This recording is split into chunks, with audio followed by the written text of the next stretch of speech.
This has been the most extraordinary experience of my entire life. Are you ready for it?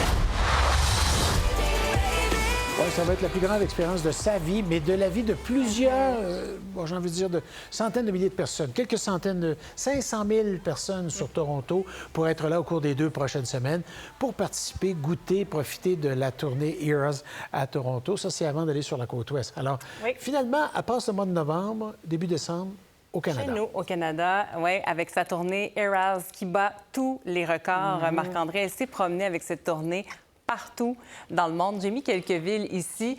On regarde ça en images, mais voici ce que ça donne en chiffres maintenant. La tournée Eras qui tire à sa fin, qui va prendre fin chez nous avec des spectacles à Toronto et Vancouver. Donc, 149 concerts en tout dans 50 villes, 21 pays sur 5 continents.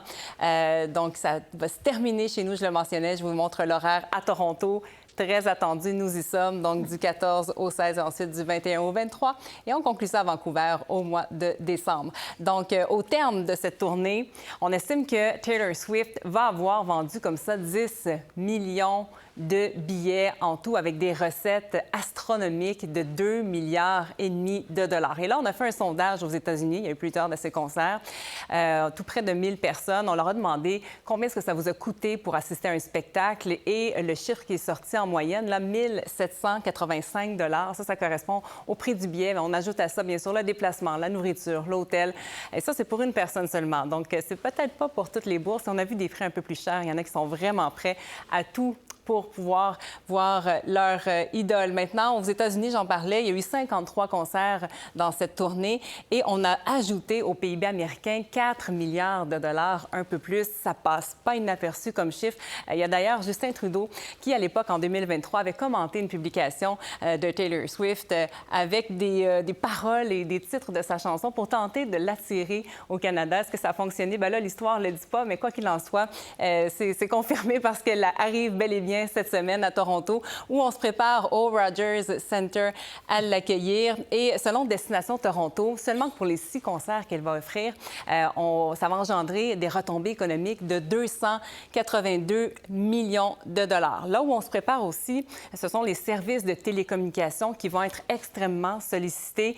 Si vous regardez vos fils, vos publications, vous allez voir vos amis, des proches qui sont sur place et qui vont publier des photos, des vidéos. Mais seulement que pour un concert qui a été donné au Texas, il y a la compagnie AT&T qui avait dû traiter tout près de 30 téraoctets. Ça correspond, ça, à tout près de 6 millions de photos ou encore plus de 11 000 heures de vidéos pour un seul concert. Donc, ça donne une idée à quel point ça prend une certaine préparation pour accueillir Taylor Swift.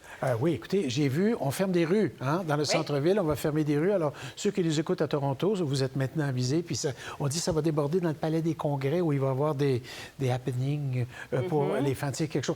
Parmi toutes les tournées, il y a eu des tournées. On pense aux grands groupes, c'est considérable, mais elle les bat à plate couture. Oui, une tournée, la tournée la plus lucrative de l'histoire. Regardez, elle n'est pas terminée, mais là, c'est un chiffre qu'on estime là, que ça va avoir donné des recettes de 2,5 milliards de dollars, j'en parlais, suivi par Coldplay, une tournée aussi qui est toujours en cours, qui va prendre fin en 2025, mais tout de même, d'après moi, on n'accotera pas, si vous me permettez l'expression, le chiffre de 2,5 milliards de dollars, et suivi après par ces 3 autres tournées pour ce top 5 des tournées les plus lucratives. On voit Elton John, Ed Sheeran, U2.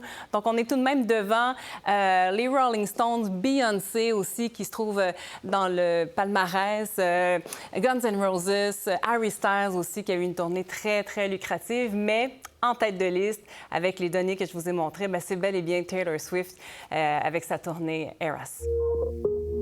Pour voir nos émissions en entier, rendez-vous sur la chaîne Ici RDI.